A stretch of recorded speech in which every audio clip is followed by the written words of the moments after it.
ದುರ್ಯೋಧನ ಮಹಾಭಾರತದ ಖಳನಾಯಕ, ಪಾಂಡವರ ಪಾಲಿನ ಕಡುವೈರಿ, ಅಪಾರ ಶಕ್ತಿವಂತ, ಅಷ್ಟೇ ಕ್ರೂರಿ ಕೂಡ ಹೌದು. ವಿಪರೀತ ಅಹಂಕಾರಿ, ಧರ್ಮದ ವಿರುದ್ಧವೇ ಯುದ್ಧಕ್ಕೆ ನಿಂತಹ ಹಠವಾದಿ. ಜಗತ್ತು ದುರ್ಯೋಧನನನ್ನ ನೆನಪಿಸಿಕೊಳ್ಳೋದು ಹೀಗೆ. ಆದರೆ ದುರ್ಯೋಧನ ಹಾಗಾಗೋದಕ್ಕೆ ಕಾರಣ ಏನು? ಕ್ರೂರ ನಿರ್ಧಾರಗಳ ಹಿಂದೆ ಇದ್ದ ನೋವು ಎಂಥದ್ದು ಗೊತ್ತಾ? ಅಷ್ಟೊಂದು ಜನರ ಸಾವಿಗೆ ಕಾರಣವಾಗಬಹುದಾದ ಕುರುಕ್ಷೇತ್ರ ಯುದ್ಧಕ್ಕಾಗಿ ಈತ ನಿರ್ಧಾರ ಮಾಡಿದ್ದಾದ್ರೂ ಯಾಕೆ? ಏನಿತ್ತು ದುರ್ಯೋಧನನ ಮನಸ್ಸಲ್ಲಿ? ಈ ಎಲ್ಲವನ್ನ ಈ ವಿಡಿಯೋದಲ್ಲಿ ತಿಳಿಯೋ ಪ್ರಯತ್ನ ಮಾಡೋಣ. ಇದು ಕೇವಲ ದುರ್ಯೋಧನನ ಸೋಲಿನ ಕಥೆ ಅಲ್ಲ, ಅವನ ಅಂತರಂಗದ ಭಾವನೆಗಳ ಕತೆ. ಅದಕ್ಕಿಂತ ಮುಂಚೆ ನೀವಿನ್ನೂ ನಮ್ಮ ಕನ್ನಡ ಕದಂಬ ಚಾನಲ್ಗೆ ಸಬ್ಸ್ಕ್ರೈಬ್ ಮಾಡಿಲ್ಲ ಅಂದರೆ ಈಗಲೇ ಸಬ್ಸ್ಕ್ರೈಬ್ ಮಾಡಿ, ಹಾಗೆ ಬೆಲ್ ಐಕಾನ್ ಪ್ರೆಸ್ ಮಾಡೋದನ್ನ ಕೂಡ ಮರಿಬೇಡಿ. ದುರ್ಯೋಧನ ಹಸ್ತಿನಾಪುರದಲ್ಲಿ ರಾಜಕುಮಾರನಾಗಿ ಜನಿಸಿದವನು. ತನ್ನ 100 ಜನ ಸಹೋದರರಲ್ಲಿ ಈ ದುರ್ಯೋಧನನೇ ಹಿರಿಯ. ಬಾಲ್ಯದಿಂದ ಕೂಡ ಈ ದುರ್ಯೋಧನ ಶಕ್ತಿವಂತ, ಯೋಗ್ಯನೇ ಆಗಿದ್ದ. ಆದರೆ ಆತ ಪ್ರತಿ ವಿಷಯಗಳಲ್ಲೂ ಪಾಂಡವರೊಂದಿಗೆ ಜಿದ್ದಿಗೆ ಬೀಳಬೇಕಾದ ಅನಿವಾರ್ಯ ಉಂಟಾಗಿತ್ತು. ಅಂದ್ರೆ ಹಸ್ತಿನಾಪುರಕ್ಕೆ ನಿಜವಾದ ವಾರಸುದಾರರು ಪಾಂಡವರೇ ಆಗಿದ್ರು. ಆದರೆ ಅರಸನ ಮಗನಾಗಿದ್ದವನು ಮಾತ್ರ ಈ ದುರ್ಯೋಧನ. ಪಾಂಡವರ ಶಕ್ತಿ, ವಿಶೇಷತೆಗಳ ಕಾರಣಕ್ಕೆ ಅವರನ್ನ ಹೊಗಳಲಾಗ್ತಿತ್ತು. ಆದರೆ ದುರ್ಯೋಧನನಿಗೆ ಆ ಮೆಚ್ಚುಗೆ ಯಾವತ್ತಿಗೂ ಸಿಗಲಿಲ್ಲ. ಯುಧಿಷ್ಠಿರ ತನ್ನ ಧರ್ಮನಿಷ್ಠೆಗೆ ಹೆಸರಾದ್ರೆ, ಭೀಮ ತನ್ನ ಶಕ್ತಿ, ಸಾಮರ್ಥ್ಯದ ಮೂಲಕ ಗುರುತಿಸಿಕೊಳ್ತಿದ್ದ, ಎಲ್ಲರಿಂದ ಪ್ರಶಂಸೆಗೊಳಗಾಗ್ತಿದ್ದ. ಅರ್ಜುನ ತನ್ನ ಬಿಲ್ವಿದ್ಯಾ ಸಾಮರ್ಥ್ಯದಿಂದ ಎಲ್ಲರಿಂದ ಶ್ಲಾಘನೆಗೊಳಗಾಗ್ತಿದ್ದ. ಅವರೆಲ್ಲರ ಎದುರು ಸಾಮರ್ಥ್ಯ ಇದ್ರೂ ಕೂಡ ದುರ್ಯೋಧನ ಮೂಲೆಗುಂಪಾಗಿದ್ದ. ಇದು ಬಾಲ್ಯದಿಂದ ಅವನ ಮೇಲೆ ಬಹಳಷ್ಟು ಪ್ರಭಾವವನ್ನ ಉಂಟು ಮಾಡುತ್ತೆ. ಅದರ ಮಧ್ಯದಲ್ಲಿ ಭೀಮನ ವಿಪರೀತ ವರ್ತನೆಗಳು, ತನ್ನ ಸಹೋದರರನ್ನ ಭೀಮ ಸುಲಭವಾಗಿ ಸೋಲಿಸ್ತಿದ್ದ ಅನ್ನೋ ನೋವು. ಅದೆಷ್ಟು ಬಾರಿ ದುರ್ಯೋಧನನ ಸಹೋದರರು ಆತನನ್ನ ಸೋಲಿಸೋದಕ್ಕೆ ಪ್ರಯತ್ನಿಸಿದ್ರೂ ಕೂಡ ಅದರಲ್ಲಿ ವಿಫಲವಾಗ್ತಿದ್ರು. ತನಗೆ ಸಿಗಬೇಕಾದ ಗೌರವ, ತನಗೆ ಸಿಗಬೇಕಾದ ಮರ್ಯಾದೆ, ಹೊಗಳಿಕೆಗಳು ಭೀಮನಿಗೆ ಸಿಗೋದನ್ನ ದುರ್ಯೋಧನ ಸಹಿಸಿಕೊಳ್ಳೋಕಾಗದೆ ಒದ್ದಾಡ್ತಿದ್ದ. ಧರ್ಮನಿಷ್ಠೆಗೆ ಹೆಸರಾದ ಯುಧಿಷ್ಠಿರ ಕೂಡ ಮುಂದಿನ ಸಿಂಹಾಸನಾಧಿಪತಿ ಆಗ್ತಾನೆ, ಮುಂದಿನ ರಾಜ ಅವನೇ ಅಂತ ಜನ ಮಾತಾಡೋದನ್ನ ಕೇಳಿಸಿಕೊಂಡ ಪ್ರತಿ ಬಾರಿ ಕೂಡ ದುರ್ಯೋಧನ ಅಸಹನೆಗೊಳಗಾಗ್ತಾನೆ. ದುರ್ಯೋಧನ ಪಾಂಡವರ ಮೇಲೆ ದ್ವೇಷವನ್ನ ಹೊಂದೋದಕ್ಕೆ ಆರಂಭಿಸ್ತಾನೆ. ಅವನಿಗೆ ಸಿಂಹಾಸನವನ್ನ ಉಳಿಸ್ಕೊಳ್ಳೋದಕ್ಕೆ, ಪಾಂಡವರನ್ನ ಹತ್ತಿಕ್ಕೋದಕ್ಕೆ ಇದ್ದ ಮೊದಲ ಅಡ್ಡಿ ಭೀಮನಾಗಿದ್ದ. ಅವನನ್ನ ಕನಸಲ್ಲಿ ಕೂಡ ಭೀಮ ಕಾಡೋದಕ್ಕೆ ಪ್ರಾರಂಭಿಸಿದ್ದ. ಹೀಗಾಗಿ ಮೊದಲ ಬಾರಿಗೆ ಆತ ವಿಷ ನೀಡಿ ಭೀಮನನ್ನ ಸಾಯಿಸುವ ಆಲೋಚನೆ ಮಾಡ್ತಾನೆ. ಅವನಿಗೆ ತನ್ನ ಸಹೋದರರಿಂದ ಸಹಕಾರ ಕೂಡ ಸಿಗುತ್ತೆ. ಅದರಲ್ಲೂ ದುಶ್ಯಾಸನ ತನ್ನ ಅಣ್ಣನಿಗೆ ಇಂತಹ ಕೆಲಸದಲ್ಲಿ ಬೆನ್ನೆಲುಬಾಗಿ ನಿಲ್ತಾನೆ. ಯಾಕಂದ್ರೆ ಪ್ರತಿ ಬಾರಿ ಭೀಮನ ಕೈಯಿಂದ ಪೆಟ್ಟು ತಿನ್ನೋನು ಅವನೇ ಆಗಿದ್ದ. ಮೊದಲೇ ಭೋಜನ ಪ್ರಿಯನಾಗಿದ್ದ ಭೀಮನನ್ನ ಕರೆದು ಅವನಿಷ್ಟದ ಅಡುಗೆಗಳನ್ನ ಮಾಡಿಸಿ ಅದರಲ್ಲಿ ವಿಷ ಬೆರೆಸಿ ಭೀಮನಿಗೆ ನೀಡಲಾಗುತ್ತೆ. ಇದ್ಯಾವುದರ ಅರಿವಿರದ ಭೀಮ ಭೂರಿ ಭೋಜನದ ಆಸೆಗೆ ಬಿದ್ದು ಹೊಟ್ಟೆ ಬಿರಿಯುವಷ್ಟು ತಿಂತಾನೆ. ವಿಷದ ಪ್ರಭಾವದಿಂದ ಪ್ರಜ್ಞೆಯನ್ನ ಕಳೆದುಕೋತಾನೆ. ಹೇಗೂ ಭೀಮ ಸತ್ತ ಅಂತ ಭಾವಿಸಿ ಅವನ ಕೈಕಾಲುಗಳನ್ನ ಕಟ್ಟಿ ನದಿಯಲ್ಲಿ ಬಿಸಾಡುವಂತೆ ತನ್ನ ಸಹೋದರರಿಗೆ ಆಜ್ಞಾಪಿಸ್ತಾನೆ ದುರ್ಯೋಧನ. ಆದರೆ ಅದೃಷ್ಟವಶಾತ್ ಭೀಮ ಆ ಅಪಾಯದಿಂದ ಪಾರಾಗಿ ಅದನ್ನ ವರವಾಗಿಸಿಕೊಂಡು ಸಹಸ್ರ ಆನೆಗಳ ಬಲ ಪಡೆದು ಹಿಂದಿರುಗುತ್ತಾನೆ. ಬೆಟ್ಟದಂತಹ ಸಮಸ್ಯೆ ನಿವಾರಣೆ ಆಯಿತು ಅಂತ 2 ದಿನ ನೆಮ್ಮದಿಯಾಗಿದ್ದ ದುರ್ಯೋಧನನಿಗೆ ಭೀಮ ಮರಳಿದ್ದನ್ನ ನೋಡಿ ಆಶ್ಚರ್ಯದ ಜೊತೆ ಆಘಾತವೂ ಆಗಿತ್ತು. ಭೀಮನ ಮೇಲೆ ತನ್ನ ಹಗೆ ಇನ್ನೂ ಜೋರಾಗಿತ್ತು. ದುರ್ಯೋಧನ ಇಂತಹ ದುಷ್ಟ ಯೋಜನೆಗಳ ಬಗ್ಗೆ ತಿಳಿದಿದ್ದ ಧೃತರಾಷ್ಟ್ರ ಕೂಡ ಪುತ್ರ ವಾತ್ಸಲ್ಯದಿಂದ ಮೌನವಾಗಿದ್ದ. ತನ್ನ ಮಗನೇ ಮುಂದಿನ ರಾಜನಾಗಲಿ ಅನ್ನೋ ದುರಾಸೆ, ಪಾಂಡುಪುತ್ರರ ಮೇಲಿನ ದ್ವೇಷವನ್ನ ಧೃತರಾಷ್ಟ್ರನಲ್ಲೂ ಹುಟ್ಟಿಸಿತ್ತು. ಕುರುಡನಾಗಿದ್ದ ಗಂಡನನ್ನ ಪಡೆದು ತಾನೂ ಕಣ್ಣಿಗೆ ಪಟ್ಟಿ ಕಟ್ಟಿಕೊಂಡು ಕುರುಡಾಗಿದ್ದ ಗಾಂಧಾರಿ ಕೂಡ ದುರ್ಯೋಧನನ ವಿಷಯದಲ್ಲಿ ನಿಜವಾಗಿ ಕುರುಡಳಾಗಿದ್ಲು. ತಪ್ಪು ಯಾವುದು, ಸರಿ ಯಾವುದು ಅನ್ನೋದನ್ನ ಹೇಳಬೇಕಾದ ಮೊದಲ ಗುರು ತಾಯಿ. ಅಂತಹ ತಾಯಿ ಸಂಸ್ಕಾರ ನೀಡುವಲ್ಲಿ ಕೂಡ ವಿಫಲವಾಗ್ತಾಳೆ. ದುರ್ಯೋಧನನ ದುಷ್ಕೃತ್ಯಗಳಿಗೆ ಲಂಗು ಲಗಾಮು ಹಾಕುವವರು ಯಾರೂ ಇರಲಿಲ್ಲ. ವಿದ್ಯೆ ಕಲಿಸುವ ಗುರುಗಳಾದ ದ್ರೋಣರಿಂದ ಕೂಡ ಪಾಂಡವರ ಹೊಗಳಿಕೆ ದುರ್ಯೋಧನನಲ್ಲಿ ಇನ್ನಷ್ಟು ಹಗೆತನವನ್ನ ಜಾಸ್ತಿ ಮಾಡುತ್ತೆ. ವಿಶೇಷವಾಗಿ ಭೀಮನನ್ನ ತನ್ನ ಅಜನ್ಮ ವೈರಿ ಅಂತಾನೆ ಭಾವಿಸ್ತಾನೆ ದುರ್ಯೋಧನ.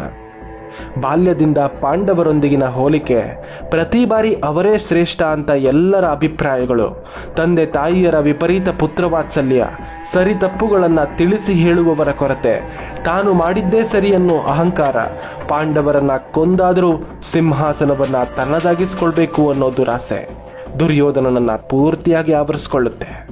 ಇಷ್ಟು ದಿನ ಕೇವಲ ಭೀಮ ಮಾತ್ರ ಅವನಿಗೆ ಬಗೆಹರಿಯಲಾಗದ ಸಮಸ್ಯೆಯಾಗಿದ್ದ. ಆದರೆ ಭೀಮನನ್ನ ತಾನು ಸೋಲಿಸಬಲ್ಲೆ ಅನ್ನೋ ವಿಪರೀತ ಆತ್ಮವಿಶ್ವಾಸ ಬಂದಿತ್ತು. ಈಗ ಅವನಿಗೆ ದೊಡ್ಡ ಸವಾಲಾಗಿ ಕಂಡಿದ್ದು ಅರ್ಜುನನ ಬಿಲ್ವಿದ್ಯೆಯ ತಾಕತ್ತನ್ನ ನೋಡಿ, ಅವನ ಪ್ರತಿಭೆಯನ್ನ ನೋಡಿ ದುರ್ಯೋಧನ ದಂಗಾಗಿ ಹೋಗಿದ್ದ. ಅವತ್ತು ಬಿಲ್ವಿದ್ಯಾ ಪ್ರದರ್ಶನದ ವೇಳೆ ಅರ್ಜುನನ ಸಾಮರ್ಥ್ಯವನ್ನ ಕಂಡು ಇಡೀ ಹಸ್ತಿನಾಪುರ ದಂಗಾಗಿತ್ತು. ಆಗಲೇ ಅವನ ಕಣ್ಣಿಗೆ ಬಿದ್ದಿದ್ದ ಕರ್ಣ. ಅರ್ಜುನನಿಗೆ ಸವಾಲೆಸೆದಿದ್ದ ಕರ್ಣನ ತೇಜಸ್ಸು ಮೊದಲನೇ ಬಾರಿಯ ನೋಟದಲ್ಲೇ ದುರ್ಯೋಧನನನ್ನ ಆಕರ್ಷಿಸಿತ್ತು. ಅರ್ಜುನನೊಂದಿಗೆ ಸರಿಸಮಾನವಾಗಿ ತನ್ನ ಶಕ್ತಿ ಪ್ರದರ್ಶನ ಮಾಡ್ತಾ ಇದ್ದ ಕರ್ಣ, ಆದರೆ ಕ್ಷಣಕಾಲದಲ್ಲಿ ಅವನನ್ನ ಸಾರಥಿಯ ಮಗ ಅನ್ನೋ ಕಾರಣಕ್ಕೆ ಅರ್ಜುನನೊಂದಿಗೆ ಹೋರಾಡುವ ಯೋಗ್ಯತೆ ಇಲ್ಲದವನು ಅಂತ ಭೀಷ್ಮ ದ್ರೋಣರೆಲ್ಲ ಹೇಳಿ ಆತನನ್ನ ಅವಮಾನಿಸುವಾಗ ದುರ್ಯೋಧನನ ಸಹನೆಯ ಕಟ್ಟೆ ಒಡೆದಿತ್ತು. ಕರ್ಣನ ಪರವಾಗಿ ಅವರೆಲ್ಲರನ್ನ ಏಕಾಂಗಿಯಾಗಿ ಎದುರಿಸ್ತಾನೆ ದುರ್ಯೋಧನ. ಅವನು ರಾಜಕುಮಾರ ಅಲ್ಲ ಅನ್ನೋದೇ ಸಮಸ್ಯೆಯಾಗಿದ್ರೆ, ನಾನೇ ಅವನಿಗೆ ಒಂದು ರಾಜ್ಯವನ್ನ ನೀಡಿ ಅವನನ್ನ ರಾಜನಾಗಿಸ್ತೀನಿ ಅನ್ನೋ ಘೋಷಣೆ ಮಾಡಿಬಿಡ್ತಾನೆ. ಅವನಿಗೆ ಕರ್ಣನಲ್ಲಿ ಕೇವಲ ಸಾಮರ್ಥ್ಯವೊಂದೇ ಕಾಣಿಸ್ಲಿಲ್ಲ, ತನ್ನನ್ನೇ ಕರ್ಣನಲ್ಲಿ ಕಂಡುಕೊಂಡಿದ್ದ. ತಾನು ಇಷ್ಟು ದಿನ ತನ್ನವರೆಲ್ಲರ ತಿರಸ್ಕಾರಕ್ಕೆ ಒಳಗಾದ ಹಾಗೆ ಈ ಕರ್ಣ ಕೂಡ ಅದೇ ಪರಿಸ್ಥಿತಿ ಎದುರಿಸ್ತಾ ಇದ್ದಾನೆ ಅನ್ನೋದನ್ನ ಅರ್ಥ ಮಾಡಿಕೊಂಡಿದ್ದ. ಕರ್ಣ ಅವನಿಗೆ ಜೊತೆಯಾಗಿ ನಿಂತ್ರೆ ತನಗೆ ಪಾಂಡವರನ್ನ ಸೋಲಿಸೋದು ಸುಲಭ ಅನ್ನೋದು ಕೂಡ ಅರ್ಥವಾಗಿತ್ತು. ಅರ್ಜುನನ ವಿರುದ್ಧ ಅವನಿಗೆ ಬ್ರಹ್ಮಾಸ್ತ್ರವೇ ಸಿಕ್ಕಂತೆ ಭಾಸವಾಗಿತ್ತು. ಇತ್ತ ಕರ್ಣನಿಗೂ ಕೂಡ ದುರ್ಯೋಧನನ ಹಾಗೆ ಸಮಾಜದಲ್ಲಿ ಒಂದು ಗುರುತು ಬೇಕಿತ್ತು. ತನ್ನ ಸಾಮರ್ಥ್ಯವನ್ನ ಪ್ರಪಂಚಕ್ಕೆ ಸಾಬೀತುಪಡಿಸಬೇಕಾಗಿತ್ತು. ಅದಕ್ಕೆ ಅವನು ಯೋಗ್ಯನಾಗಿದ್ದ ಕೂಡ. ದುರ್ಯೋಧನನ ಈ ಉಪಕಾರ ಅವನ ಜೀವನವನ್ನೇ ಬದಲಾಯಿಸಿತು. ಇದೇ ಕಾರಣಕ್ಕೆ ತನ್ನ ಇಡೀ ಜೀವನವನ್ನೇ ದುರ್ಯೋಧನನಿಗಾಗಿ ಮೀಸಲಿಡ್ತಾನೆ ಕರ್ಣ. ನಂತರ ದುರ್ಯೋಧನನ ಮೇಲೆ ಕರ್ಣ ಹಾಗೂ ಶಕುನಿಯ ಪ್ರಭಾವ. ಕೃಷ್ಣ ಪಾಂಡವರ ಕಡೆ ಇದ್ದ ಮೇಧಾವಿಯಾಗಿದ್ರೆ, ಶಕುನಿ ದುರ್ಯೋಧನನ ಕಡೆ ಇದ್ದ ಮೇಧಾವಿಯಾಗಿದ್ದ. ತಂತ್ರ, ಕುತಂತ್ರ, ಚಾಣಾಕ್ಷ, ಬುದ್ಧಿವಂತ ಗುಣಗಳನ್ನ ಹೊಂದಿದ್ದ ಶಕುನಿಯ ಪ್ರಭಾವ ದುರ್ಯೋಧನನ ಮೇಲೆ ಬಹಳಷ್ಟು ಆಗಿತ್ತು. ಯಾವುದೇ ವ್ಯಕ್ತಿ ತನ್ನಂತೆ ಯೋಚಿಸೋ ವ್ಯಕ್ತಿಗಳನ್ನೇ ತನ್ನ ಸುತ್ತ ಇಟ್ಕೊಳ್ಳೋದಕ್ಕೆ ಪ್ರಯತ್ನಿಸ್ತಾನೆ. ಈ ದುರ್ಯೋಧನ ಕೂಡ ಮಾಡಿದ್ದು ಅದನ್ನೇ. ತನ್ನ ದ್ವೇಷ, ಹಗೆತನಗಳನ್ನ ಸಾಧಿಸೋದಕ್ಕೆ ಅನುಕೂಲವಾದ ವ್ಯಕ್ತಿಗಳನ್ನ ತನ್ನ ಸುತ್ತಲೂ ಇಟ್ಕೋತಾನೆ. ಅವರೂ ಕೂಡ ದುರ್ಯೋಧನನ ಮೆಚ್ಚುಗೆಯನ್ನ ಪಡೆಯೋದಕ್ಕೆ, ಇವನಿಗಿಷ್ಟವಾಗೋ ಮಾತುಗಳನ್ನ, ಇವನಿಗಿಷ್ಟವಾಗೋ ಕೆಲಸವನ್ನ ಮಾಡೋದಕ್ಕೆ ಮುಂದುವರಿತಾರೆ. ಇದು ದುರ್ಯೋಧನನ ಮನಸ್ಸಲ್ಲಿ ಇನ್ನಷ್ಟು ಗಾಢವಾದ ಪರಿಣಾಮ ಬೀರುತ್ತೆ. ಶಕುನಿಯ ಸಂಚುಗಳು, ಶಕುನಿಯ ಕುತಂತ್ರಗಳು ದುರ್ಯೋಧನನಿಗೆ ಪಾಂಡವರ ಮೇಲೆ ಹಗೆ ಸಾಧಿಸುವ ಅಸ್ತ್ರವಾಗಿ ಉಪಯೋಗವಾದರೆ, ಕರ್ಣ ಪ್ರತಿ ಹಂತದಲ್ಲೂ ದುರ್ಯೋಧನನ ಬೆನ್ನಿಗೆ ನಿಲ್ತಾನೆ. ಅದು ಕೂಡ ದುರ್ಯೋಧನ ಅಧರ್ಮವನ್ನೇ ಮಾಡ್ತಾನೆ ಅಂತ ಗೊತ್ತಿದ್ರೂ ಅವನಿಗೆ ಸಹಾಯವಾಗಿ ನಿಲ್ತಾನೆ. ಕರ್ಣ ದುರ್ಯೋಧನರನ್ನ ಮಾದರಿ ಸ್ನೇಹಿತರು ಅಂತ ನಂಬೋ ಕೆಲವರಿಗೆ ಈ ವಿಷಯ ಮರೆತು ಹೋಗೋದು ವಿಪರ್ಯಾಸ. ಒಬ್ಬ ಉತ್ತಮ ಸ್ನೇಹಿತ ಯಾವತ್ತೂ ತನ್ನ ಸ್ನೇಹಿತನಾದವನಿಗೆ ಹಿತ ಬಯಸೋದು ಎಷ್ಟು ಮುಖ್ಯನೋ, ಆತ ಅಧರ್ಮವನ್ನ ಪಾಲಿಸಿದ ಹಾಗೆ ನೋಡಿಕೊಳ್ಳೋದು ಕೂಡ ಅಷ್ಟೇ ಮುಖ್ಯ. ಈ ವಿಷಯದಲ್ಲಿ ಕರ್ಣ ಸೋಲ್ತಾನೆ. ಕರ್ಣನ ಸಲಹೆಯನ್ನ ದುರ್ಯೋಧನ ಪಾಲಿಸ್ತಾ ಇದ್ನೋ ಅಥವಾ ತಿರಸ್ಕರಿಸ್ತಾ ಇದ್ನೋ ಗೊತ್ತಿಲ್ಲ. ಆದರೆ ಕರ್ಣ ಆ ನಿಟ್ಟಿನಲ್ಲಿ ಪ್ರಯತ್ನವನ್ನ ಕೂಡ ಮಾಡೋದಿಲ್ಲ. ಬಹಳಷ್ಟು ಬಾರಿ ಪಾಂಡವರ ಹತ್ಯಾ ಪ್ರಯತ್ನಗಳು ನಡೆಯುತ್ತೆ, ಆದರೆ ಎಲ್ಲವೂ ವಿಫಲವಾಗುತ್ತೆ. ಕೊನೆಗೆ ಮೋಸದ ದ್ಯೂತದಲ್ಲಿ ಪಾಂಡವರನ್ನ ಸೋಲಿಸಿ ವನವಾಸಕ್ಕೆ, ಅಜ್ಞಾತವಾಸಕ್ಕೆ ಕಳುಹಿಸಲಾಗುತ್ತೆ. ಅಲ್ಲಿ ಕೂಡ ದುರ್ಯೋಧನ ಪಾಂಡವರಿಗೆ ನೆಮ್ಮದಿ ಕೊಡೋದಿಲ್ಲ. ಅವರನ್ನ ಕೆಣಕುವ ತನ್ನ ದುರಭ್ಯಾಸವನ್ನ ಬಿಡೋದಿಲ್ಲ. ವನವಾಸ, ಅಜ್ಞಾತವಾಸದ ನಂತರ ಶ್ರೀಕೃಷ್ಣ ಪಾಂಡವರಿಗೆ ಸೇರಬೇಕಾದ ರಾಜ್ಯವನ್ನ ಕೇಳೋದಕ್ಕೆ ಸಂಧಾನಕ್ಕಾಗಿ ಬಂದಾಗ ಕೂಡ ದುರ್ಯೋಧನ ಒಪ್ಪೋದಿಲ್ಲ. ದುರ್ಯೋಧನನಿಗೆ ಸಿಂಹಾಸನ ಕೇವಲ ಅಧಿಕಾರದ ಆಸೆಯೊಂದೇ ಆಗಿರಲಿಲ್ಲ, ಪಾಂಡವರೆದುರು ತನ್ನ ಅಸ್ತಿತ್ವ ಅಂತ ಅಂದುಕೊಂಡಿದ್ದ. ಮತ್ತೆ ಪಾಂಡವರಿಗೆ ಅಧಿಕಾರ ಸಿಕ್ಕರೆ ನಾನು ತನ್ನ ಅಸ್ತಿತ್ವವನ್ನೇ ಕಳೆದುಕೊಳ್ತೀನಿ ಅನ್ನೋ ಭಯ ಆತನನ್ನ ಆವರಿಸಿತ್ತು. ಅವನು ಪಾಂಡವರನ್ನ ಕೇವಲ ಅಧಿಕಾರದಿಂದ ದೂರ ಇಡೋ ಪ್ರಯತ್ನ ಮಾಡಲಿಲ್ಲ, ಪಾಂಡವರ ಅಸ್ತಿತ್ವವನ್ನೇ ಇಲ್ಲವಾಗಿಸೋ ಪ್ರಯತ್ನ ಮಾಡಿದ್ದ. ಪಾಂಡವರೊಂದಿಗೆ ಯುದ್ಧದ ಆಲೋಚನೆಗೆ ಬೆಂಬಲವಾಗಿ ನಿಂತವನು ಮತ್ತೆ ಅದೇ ಕರ್ಣ. ಕರ್ಣನ ಸಹಕಾರವಿಲ್ಲದೆ ಅರ್ಜುನನನ್ನ ಎದುರಿಸೋದು ಅಸಾಧ್ಯ ಅನ್ನೋದು ದುರ್ಯೋಧನನಿಗೆ ಚೆನ್ನಾಗಿ ಗೊತ್ತಿತ್ತು. ಕರ್ಣನಿಗೆ ತಾನು ಅರ್ಜುನನಿಗಿಂತ ಬಲಶಾಲಿ ಅನ್ನೋದನ್ನ ಜಗತ್ತಿಗೆ ತೋರಿಸ್ಬೇಕಿತ್ತು. ಅದಕ್ಕಾಗಿ ಅವನಿಗೂ ಯುದ್ಧ ಬೇಕಿತ್ತು. ಈ ಕುರುಕ್ಷೇತ್ರ ಯುದ್ಧಕ್ಕೆ ಹಲವಾರು ಕಾರಣಗಳಿತ್ತು. ಈ ಎಲ್ಲ ಕಾರಣಗಳಲ್ಲಿ ಬಹುತೇಕ ಕಾರಣ ದುರ್ಯೋಧನನಿಗೆ ಪಾಂಡವರ ಮೇಲಿದ್ದ ಅಸೂಯೆಯೇ ಆಗಿತ್ತು. ಬಾಲ್ಯದಿಂದ ತಾನನುಭವಿಸಿದ ತಿರಸ್ಕಾರ, ನೋವುಗಳಿಗೆ ಉತ್ತರ ಪಡೆದುಕೋಬೇಕಿತ್ತು. ಪ್ರತೀಕಾರ ತೀರಿಸ್ಕೊಳ್ಬೇಕಿತ್ತು.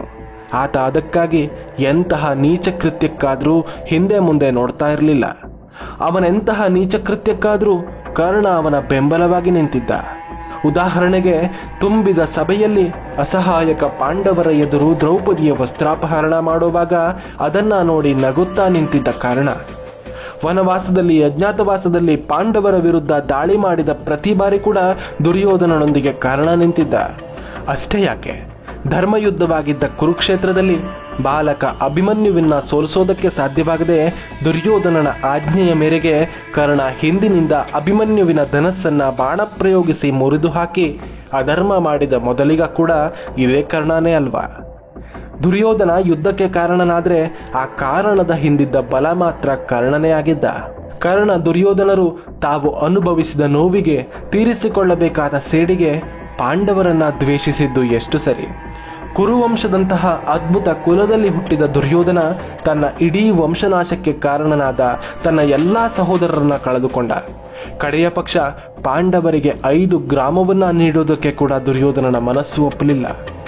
ಕರ್ಣನಿಗಾಗಿ ಅಂಗರಾಜ್ಯವನ್ನೇ ಕೊಟ್ಟವನಿಗೆ ಪಾಂಡವರಿಗೆ ಗ್ರಾಮಗಳನ್ನ ಕೂಡ ನೀಡದಷ್ಟು ದುಷ್ಟಬುದ್ಧಿ ಬಂದಿದ್ಯಾಕೆ?